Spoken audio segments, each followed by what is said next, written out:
রাগ করে ঘর থেকে বেরিয়ে পড়লাম। এতটাই রেগে গিয়েছিলাম যে বাবার জুতোটা পরেই বেরিয়ে এসেছি। বাইক যদি কিনে দিতে নাই পারো, তাহলে ছেলেকে ইঞ্জিনিয়ারিং কেন পড়াচ্ছ? এত শখ কিসের? হঠাৎ মনে হলো পায়ে একটু লাগছে। তাকিয়ে দেখি বাবার জুতোটা পরে আছি। জুতোটা খুলে দেখলাম একটা পিন উঠে আছে।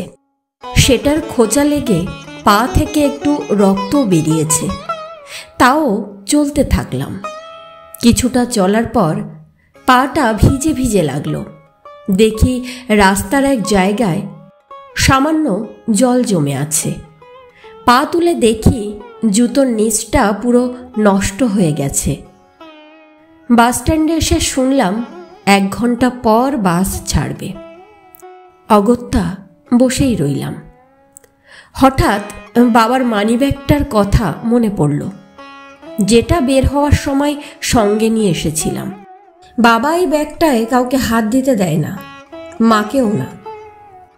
ব্যাগটা খুলতেই 3টে কাগজের টুকরো বেরোলো। প্রথমটায় লেখা, ল্যাপটপের জন্য 40,000 টাকা লোন। কিন্তু আমার তো ল্যাপটপ আছে, পুরনো বটে। দ্বিতীয়টা একটা ডাক্তারের প্রেসক্রিপশন।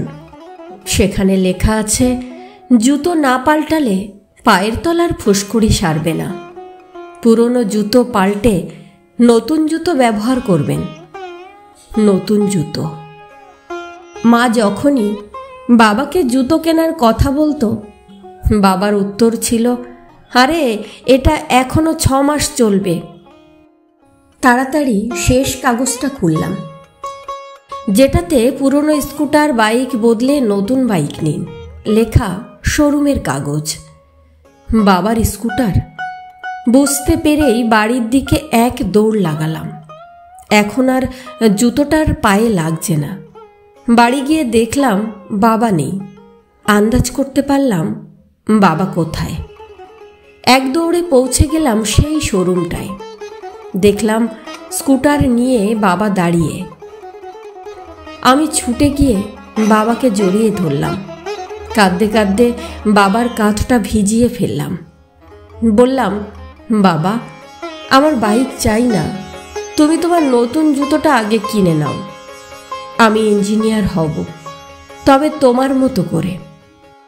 বুঝলাম মা হলো এমন একটা ব্যাংক, যেখানে আমরা আমাদের সমস্ত রাগ, অভিমান, কষ্ট জমা রাখতে পারি।